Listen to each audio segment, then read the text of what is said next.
جو چیزیں آسمانوں میں ہیں اور جو چیزیں زمین میں ہیں سب خدا کی تسبیح کرتی ہیں اور وہ غالب حکمت والا ہے۔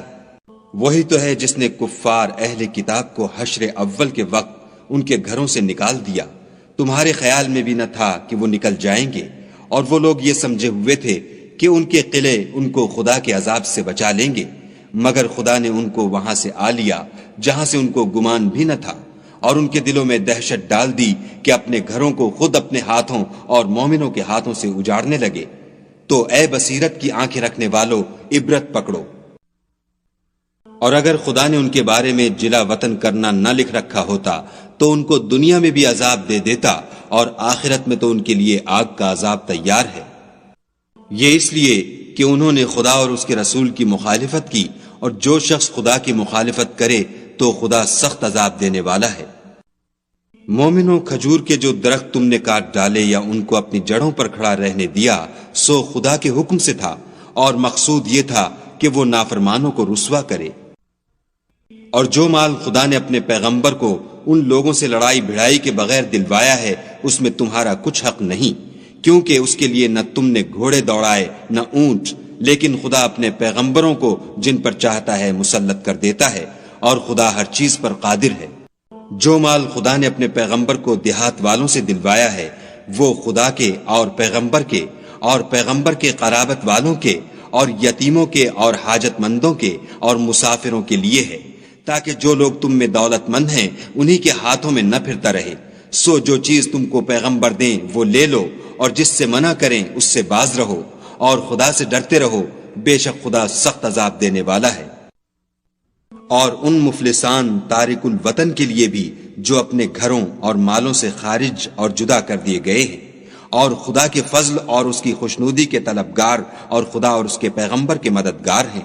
یہی لوگ سچے ایماندار ہیں۔ اور ان لوگوں کے لیے بھی جو مہاجرین سے پہلے ہجرت کے گھر یعنی مدینے میں مقیم اور ایمان میں مستقل رہے، اور جو لوگ ہجرت کر کے ان کے پاس آتے ہیں ان سے محبت کرتے ہیں، اور جو کچھ ان کو ملا اس سے اپنے دل میں کچھ خواہش اور خلش نہیں پاتے،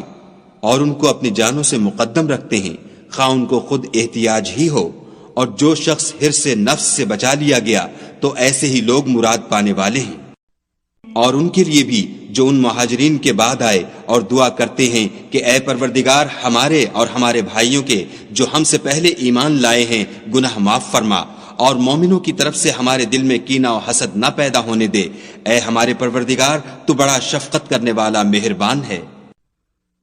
کیا تم نے ان منافقوں کو نہیں دیکھا جو اپنے کافر بھائیوں سے جو اہل کتاب ہیں کہا کرتے ہیں کہ اگر تم جلا وطن کیے گئے تو ہم بھی تمہارے ساتھ نکل چلیں گے، اور تمہارے بارے میں کبھی کسی کا کہا نہ مانیں گے، اور اگر تم سے جنگ ہوئی تو تمہاری مدد کریں گے، مگر خدا ظاہر کیے دیتا ہے کہ یہ جھوٹے ہیں۔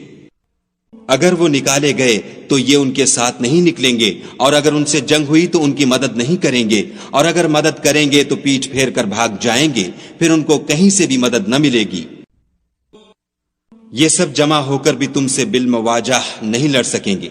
مگر بستیوں کے قلعوں میں پناہ لے کر یا دیواروں کی اوٹ میں مستور ہو کر ان کا آپس میں بڑا رعب ہے۔ تم شاید خیال کرتے ہو کہ یہ اکٹھے اور ایک جان ہیں، مگر ان کے دل پھٹے ہوئے ہیں، یہ اس لیے کہ یہ بے عقل لوگ ہیں۔ منافقوں کی مثال شیطان کی سی ہے کہ انسان سے کہتا رہا کہ کافر ہو جا، جب وہ کافر ہو گیا تو کہنے لگا کہ مجھے تجھ سے کچھ سروکار نہیں، مجھ کو تو خدا رب العالمین سے ڈر لگتا ہے۔ تو دونوں کا انجام یہ ہوا کہ دونوں دوزخ میں داخل ہوئے، ہمیشہ اس میں رہیں گے، اور بے انصافوں کی یہی سزا ہے۔ اے ایمان والو، خدا سے ڈرتے رہو، اور ہر شخص کو دیکھنا چاہیے کہ اس نے کل یعنی فردائے قیامت کے لیے کیا سامان بھیجا ہے، اور ہم پھر کہتے ہیں کہ خدا سے ڈرتے رہو، بے شک خدا تمہارے سب اعمال سے خبردار ہے۔ اہل دوزخ اور اہل بہشت برابر نہیں، اہل بہشت تو کامیابی حاصل کرنے والے ہیں۔ اگر ہم یہ قرآن کسی پہاڑ پر نازل کرتے تو تم اس کو دیکھتے کہ خدا کے خوف سے دبا اور پھٹا جاتا ہے، اور یہ باتیں ہم لوگوں کے لیے بیان کرتے ہیں تاکہ وہ غور کریں۔ وہی خدا ہے جس کے سوا کوئی معبود نہیں، پوشیدہ اور ظاہر کا جاننے والا، وہ بڑا مہربان نہایت رحم والا ہے۔ وہی خدا ہے جس کے سوا کوئی عبادت کے لائق نہیں، بادشاہ حقیقی، پاک ذات ہر عیب سے، سلامتی امن دینے والا، نگہبان، غالب، زبردست بڑائی والا، خدا ان لوگوں کے شریک مقرر کرنے سے پاک ہے۔